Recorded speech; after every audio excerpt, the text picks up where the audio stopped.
جو ان کے گھر پہ فائرنگ ہوئی اور حملہ ہوا ہے 2 روز پہلے، اس کی میں مذمت کرتا ہوں.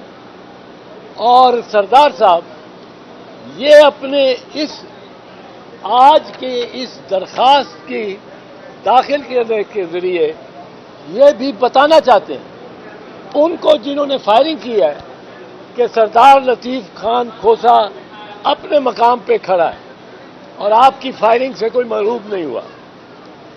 بہرحال فوجی عدالتوں کے بارے میں آپ یہاں جمع ہوئے ہیں تو یہاں آپ سے گفتگو کرنا بھی ضروری ہو گیا. میں نے سمجھا کہ سردار لطیف خان کھوسا اور سلمان راجہ صاحب کے بیانات کے علاوہ آپ کی یہاں موجودگی کی وجہ سے میں آپ کو بھی کانفیڈنس میں لے رہا ہوں. ہم مانتے ہیں کہ فوجی عدالتیں آئین کے تحت، پاکستان کے آئین کے تحت نہیں لگ سکتی. اس پہ ایک حتمی فیصلہ آیا تھا 1999 میں. 1999 میں سپریم کورٹ کے 9 ججز نے لیاقت حسین کے کیس میں یہ فیصلہ کیا کہ پاکستان میں سویلین آبادی کو ٹرائی کرنے کے لیے سویلین آبادی کو پر مقدمہ چلانے کے لیے فوجی عدالت کا کوئی اختیار نہیں. فوجی عدالت پاکستان آرمی ایکٹ کے تحت فوجیوں پر بیٹھ سکتی ہے. ان کے مقدمہ کو، فوجداری مقدمے کو بھی، اس کو وہ فوجی عدالت دیکھ سکتی، پر سویلین، کسی سویلین شہری کو فوجی عدالت ٹرائی نہیں کر سکتی. اب لیاقت حسین کے فیصلے کے بعد 15 سال کوئی فوجی عدالت نہیں لگی، لیکن 15 سال میں 16 دسمبر 2014 کو پشاور میں آرمی پبلک اسکول کا واقعہ ہو گیا. ایک بہت گھنونی وہ سازش تھی، بڑی سفاکی سے، بے دردی سے انہوں نے حملہ آوروں نے 150 سے زیادہ لڑکے کو قتل کیا ان کولڈ بلڈ. تو ملک میں سارے میں ایک ڈیمانڈ اٹھی کہ فوجی عدالتیں لگاؤ اور ان کو ٹرائی کرو. اب فوجی عدالتیں نہیں لگ سکتی تھی، آئین اجازت نہیں تھا دیتا. تو فوجی عدالتیں لگانے کے لیے اس سانحے کے پیش نظر آئین میں 21ویں ترمیم کی گئی. 21ویں ترمیم نے آئین نے خود جگہ بنائی اور فوجی عدالتوں کو اسپیس دے دی، اختیار دے دیا، جورسڈکشن دے دی کہ فوجی عدالتیں قائم کی جا سکیں. اب وہ آئینی ترمیم کی ضرورت 2 سال کی سنسٹ کلوز رکھی کہ 2 سال بعد اس قانون کو، اس آئینی ترمیم کو ریپیل نہیں بھی کرنا کی ضرورت، یہ ریپیل ہو جائے. 2 سال کے بعد یہ محسوس کیا گیا کہ ابھی بہت سارے مقدمات ٹرائی کرنے والے ہیں، تو اس لیے اس کو 2 سال کی اور چھوٹ دے دی گئی. 2 سال کی آئینی ترمیم نمبر 23ویں آئینی ترمیم آئی اور اس نے اس کو 2 سال بڑھا دیا. اب 2 سال بڑھنے کے بعد جنوری 2019 کو یہ ختم ہو گیا دورانیہ.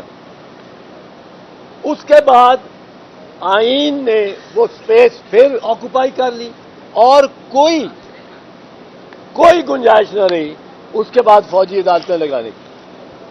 اب یہ 9 مئی کے واقعات کے بعد 9 مئی کو بہت سارے واقعات ہوئے، بڑی زیادتی ہوئی.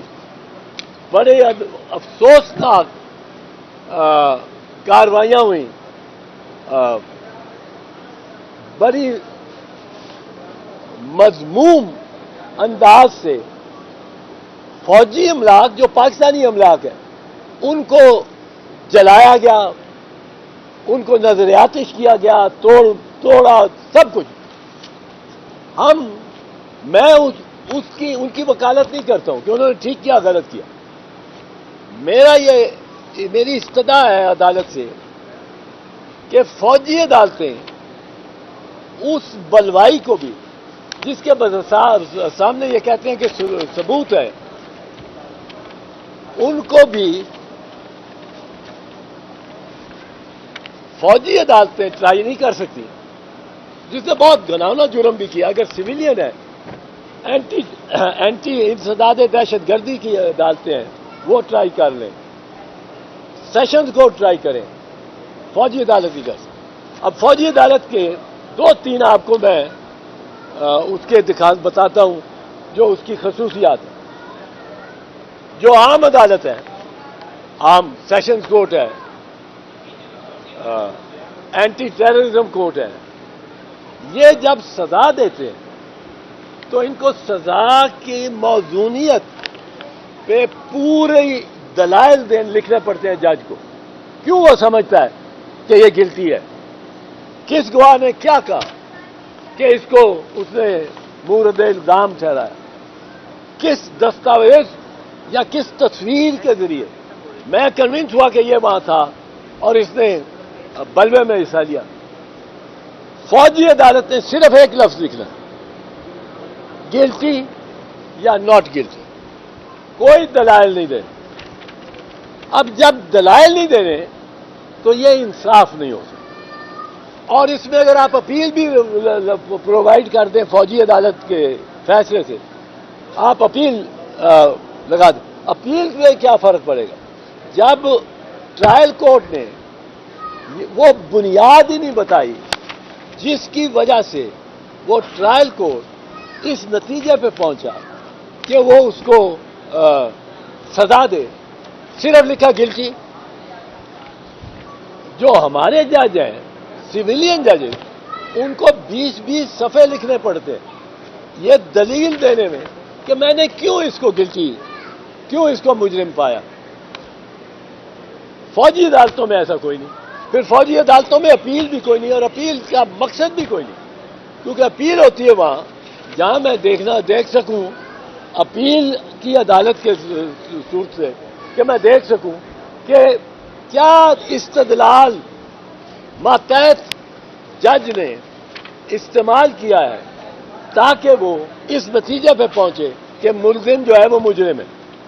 اگر وہی نہیں دینا تو اس سے انصاف نہیں ہو سکتا، اور یہ آئین کے خلاف ہے انصاف کا نہ ہونا.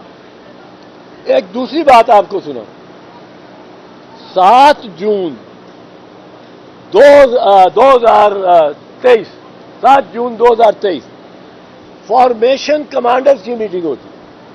اس میں آرمی چیف بھی ہیں، اس میں تمام کور کمانڈرز بھی ہیں، اس میں تمام ڈویژنل کمانڈرز بھی ہیں، بریگیڈ کمانڈرز بھی ہیں. اب تمام بریگیڈیئر جن کے پاس کسی فوجی دستوں کا چارج ہے، وہ کوئی ڈیسک جاب نہیں کر رہے، فارمیشن کمانڈ کر رہے. تمام فارمیشن کمانڈر پاکستان کے جن میں آرمی چیف صاحب بھی ہیں، وہ مل بیٹھتے ہیں اور وہ کیا کہتے ہیں، وہ ISPR کا جو ہے پریس ریلیز، اس کے مطابق وہ کہتے ہیں کہ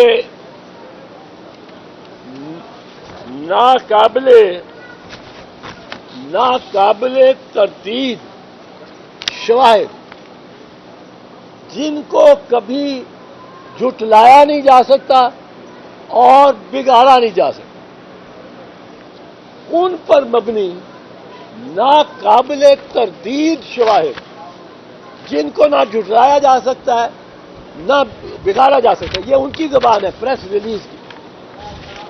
اس نتیجے پہ پہنچتا ہے فارمیشن کمانڈر، اس نتیجے پہ پہنچتے ہیں کہ بلوائیوں نے 9 مئی کو ایک سازش کے تحت، ایک منصوبے کے تحت کیا جو کچھ کیا. اب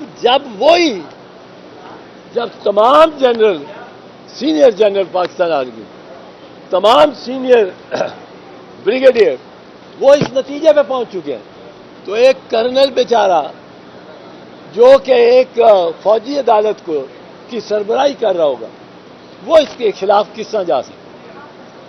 تو ناقابل تردید شواہد جن کو نہ جھٹلایا جا سکتا ہے نہ بگاڑا جا سکتا ہے، یہ فارمیشن کمانڈر کہہ چکے ہیں. اس کے بعد کوئی ملٹری ٹرائل اس کی کوئی گنجائش نہیں. اب یہ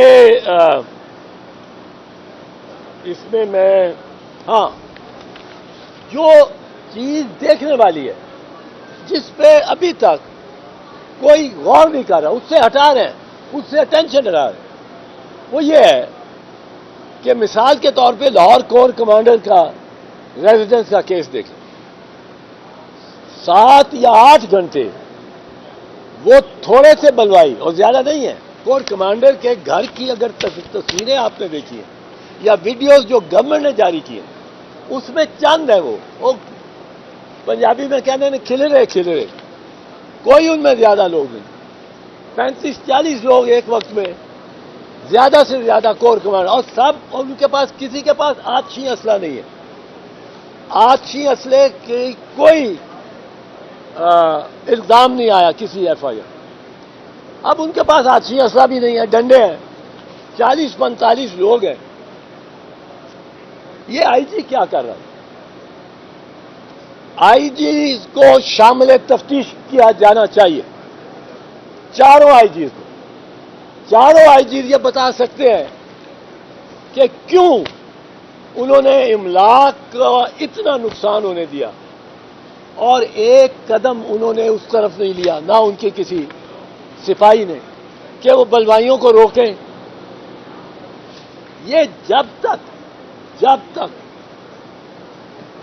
آئی جی حضرات اور ان کے ڈی آئی جیز اور ایس پی، یہ افسران کو انٹروگیٹ نہیں کیا جاتا، اس وقت تک یہاں آپ حقیقت تک پہنچ ہی نہیں سکتے.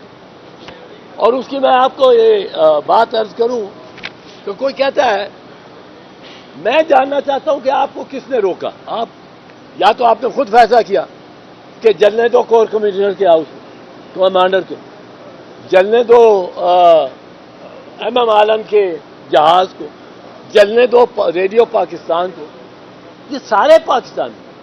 یہ آئی جی، انسپیکٹر جنرل پولیس، ان کو میں نے ہم نے اس درخواست میں رسپونڈنٹ بنایا کہ آ کے بتائیں عدالت کو کہ اتنا جو نقصان ہو رہا تھا اور اتنا قیمتی اشیاء کا اور املاک کا نقصان ہو رہا تھا، آپ کہاں تھے، کیا کر رہے تھے؟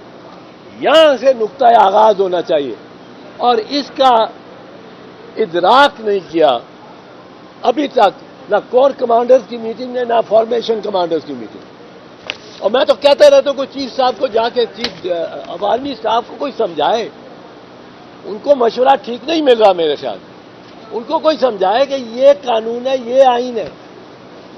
اب اس پہ وکلا تو سٹینڈ لیں گے اگر فوجی عدالتیں لگی، وکلا آئین کے محافظ ہیں، ان کا ہمارا فرض ہے.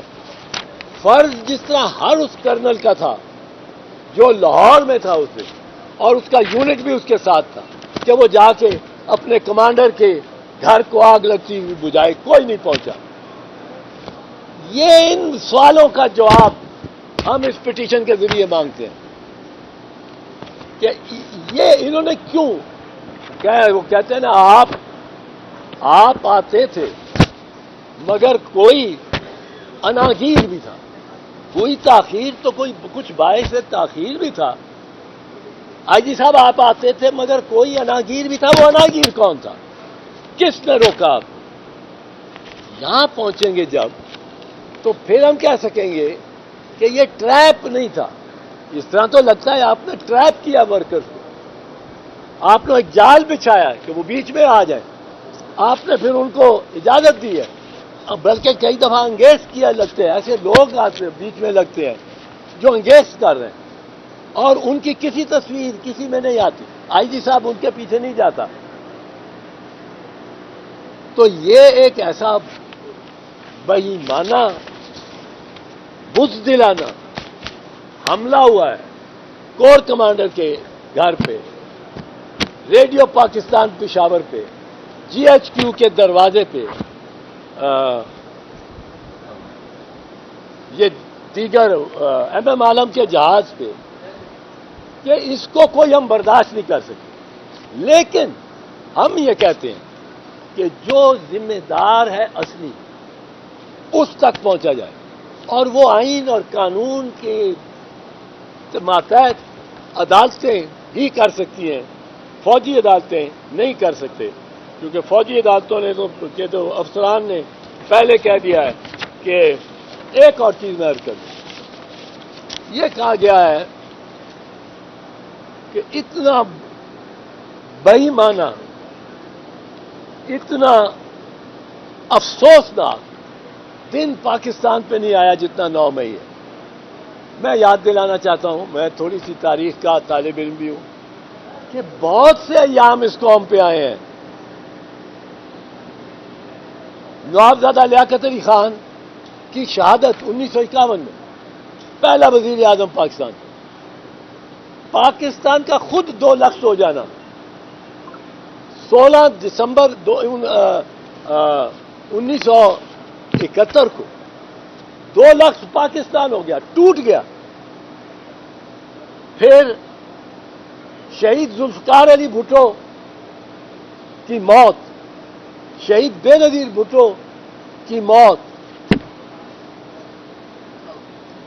4 مرتبہ اس ملک پہ آئین کو یا منسوخ کیا کلی طور پہ یا اس کو معطل کیا. 1958 میں، 1969 میں، 1969، 1977 اینڈ 2000، 1999 تینوں دفعہ ملک گیر مارشل لاء لگا دیا. کیا وہ تجاوز نہیں تھا؟ کیا وہ بڑے روشن دن، سیاہ دن نہیں تھے؟ تو اس لیے ہم نے عدالت سے استدعا کی ہے اور یہ پٹیشن فائل کی ہے. سردار لطیف کھوسہ صاحب، سینئر ایڈوکیٹ سپریم کورٹ، اور سلمان اکرم راجہ صاحب میرے بہاف پہ اس میں بحث کریں گے. میں اس میں خود پٹیشنر، یہ اعتزاز احسن بنام فیڈریشن آف پاکستان.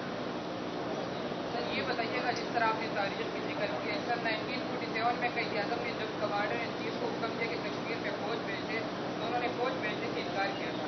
اس سے صاف ظاہر ہے کہ سر 1947 سے طریقے سے اسٹیبلشمنٹ بہت اسٹرانگ رہی ہے اور حکومت ان کی حیثیت جس کے ساتھ اسٹیبلشمنٹ بنی ہوئی ہے.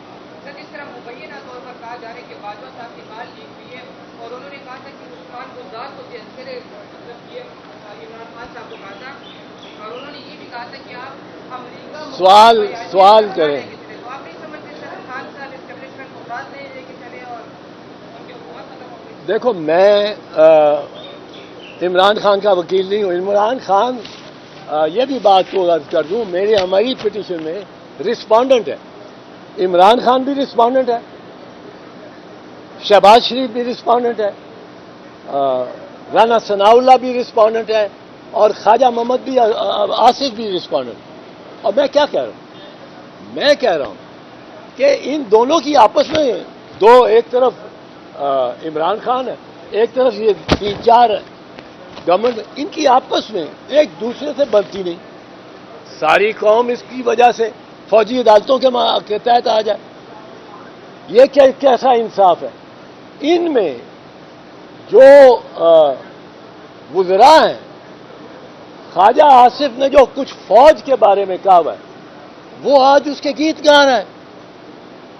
مریم بی بی نے جو کچھ فوج کے وہ چلائیں ان کے بارے میں کہا رہا ہے، وہ کبھی چلائیں، وہ رانا ثناء اللہ کے بیانات چلائیں. یہ اب بڑے معصومانہ انداز میں ایک ایڈوانٹیج لینا چاہتے ہیں اس واقعہ کا جس میں ایک سیاسی جماعت کے اکثر کاڈر کو ٹریپ کیا گیا. میں آپ کو ان کی ایک بات بتاؤں, ایک کارٹون میری ذہن میں آتا ہے بنتا ہے. جم کاربیٹ اور تحاور علی خان دو ایسے شکاری تھے جو ہمالیہ کی فٹ ہل پہ, جم کاربیٹ اور تحاور علی خان بنگال میں بڑے شیروں کا شکار ٹائیگر کا کرتے تھے, جو مین ایٹر ہو گئے, جن کو انسان کا خون لگ گیا تھا پھر وہ انسان کو ہی مارتے تھے. وہ بھیڑ بکری گائے کو کچھ نہیں کہہ. اب وہ کہتے ہیں کہ ہم کس طرح شکار کرتے ہیں. ایک درخت کے ساتھ رات کو جنگل میں جہاں زیادہ پاؤں نظر آئے ہوں اس شیر کے جس کو مارنا ہے, ان کے نشان وہ یہی پھرتا ہے. ایک گائے کو باندھ کے درخت کے ساتھ, اور شکاری ایک مچان بنا کے باقاعدہ لکڑی کا خوب پختہ مچان بنا کے اس پہ بندوق لے کے کھڑا ہو. شیر نے آنا ہے تو شکاری نے شیر کو مارا. اب یہاں گائے مجھے نظر آتی ہے وہ پی ٹی آئی ہے, شیر نظر آتا ہے وہ فوجی ہے جو اس گائے کو, اور شکاری بندوق لے کے جو یوں کھڑا ہے وہ میاں نواز شریف ہے. دو سوالات ہیں. پہلا سوال تو یہ ہے کہ عمران خان صاحب کو بطور رسپونڈنٹ اور کوئی پٹیشن میں بطور رسپونڈنٹ اس کو بنانے کی وجہ کیوں وجہ. دوسرا سوال یہ ہے کہ یہ تاثر ابھر رہا ہے کہ شاید آپ عمران خان کے پراکسی پٹیشنر ہیں. اس کی وجہ یہ ہے کہ عمران خان بھی یہ کہہ رہے ہیں کہ ان واقعات کی تحقیقات ہونی چاہیے پہلے, آپ بھی یہ کہہ رہے ہیں تحقیقات ہونی چاہیے. تو پراکسی پٹیشنر نہ ہونے کے جواز میں آپ کے پاس کیا دلیل ہے؟ نہیں, میرے پاس کوئی ایسی دلیل نہیں. اسی دلیل کی کوئی ضرورت نہیں. اگر عمران خان ایک بات کہتا ہے اور میں بھی وہی بات کہتا ہوں, اس سے کوئی پراکسی نہیں ہو جاتا. اس کا انڈیپینڈنٹ, میری اس کے ساتھ کوئی ملاقات نہیں. میں نے اس کو علم بھی نہیں کہ میں نے اس کو رسپونڈنٹ بنایا ہوا ہے. اگر وہ بات یہ کہتا ہے, اگر وہ کہتا ہے تو ٹھیک کہتا ہے, میں یہ کہوں گا. میں کہتا ہوں تو ٹھیک کہتا ہوں. اب اگر دو بندے ایک بات کریں تو آپ کا ایک دوسرے کا پراکسی ہے, یہ نکال دیں ذہن میں. یہ پاکستان میں بہت ہو گیا کہ ہم بدنیتی ضرور کسی بھی شخص کو, ہر شخص کو, اس کے ہر ایکشن کو بدنیتی کے بعد اس میں نکالتے ہیں کہ بدنیتی کیا ہے, اس کو کیا ذاتی مفاد کیا. مجھے کوئی ذاتی مفاد نہیں عمران خان سے. میں نے اس کی پارٹی میں نہیں ہوں, میں نے اسے ٹکٹ نہیں مانگنا. میں پاکستان پیپلز پارٹی میں ہوں, خوش ہوں. پاکستان پیپلز پارٹی کی تاریخ کیا ہے؟ 1989